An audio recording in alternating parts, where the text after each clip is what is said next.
I'm going to talk about pocket diapers. Right now I have the very typical Bum Genius 3.0 pocket. It has a Velcro closure and it has the snap down rise adjustment system. Inside is a layer of suede cloth, and at the back there is a pocket opening. This is a hidden pocket opening. There's a flap that hides the slit here where you stuff in the microfiber soaker.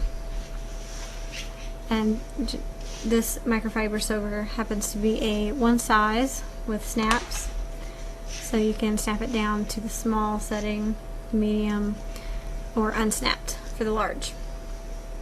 So this is very typical pocket.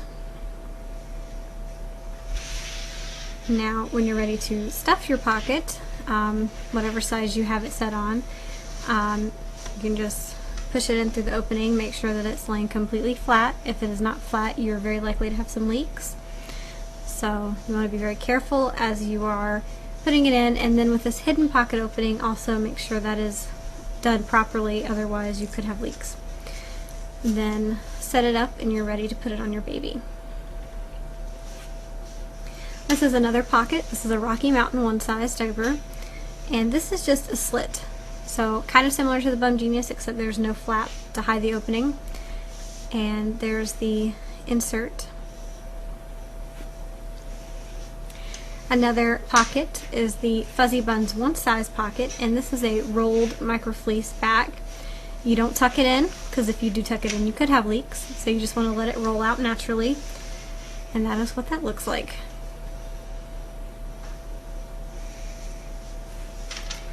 And this one is a Tiny Tush Elite one size pocket. This is kind of an envelope style. It tucks in, so that kind of keeps the waste from going inside of it.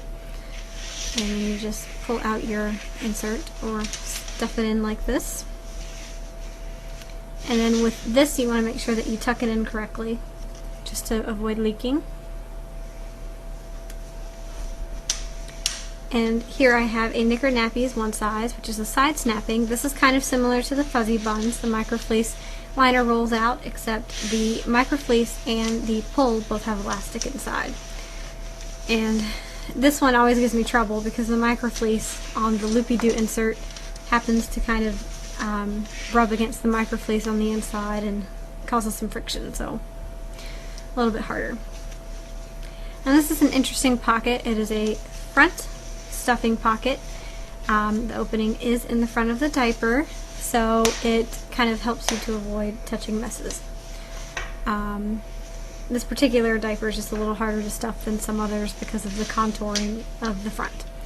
So in the back, where it would be a pocket opening, you don't have to touch any of the solid waste, assuming there is some. But you will, however, have to always be touching a wet insert, and I just like to use a cloth wipe to pull it out, so my hands don't have to touch the wet insert. And I just laid out some of the common inserts. This one is the Cotton Babies that we've already talked about. This is just kind of a cotton terry folding insert, kind of like a pre-fold, so you can fold it into thirds. You can also fold it down a notch if you need to for the shorter rise diapers, or leave it unfolded. This is just a plain old microfiber insert. You can fold it as needed and then stuff it in the pocket, and that will keep it folded. This is a very popular insert. It's a loopy-doo. The front and back are microfiber. If you flip it inside out, the front and back are hemp. You want to keep the microfiber up front because it's the fastest absorbing, but the hemp absorbs more. And this is just a plain hemp insert. It's a Joey Buns. You can get them in sizes. This one is a large. The reason pockets are the most popular cloth diaper is, as you can see, there's an infinite variety.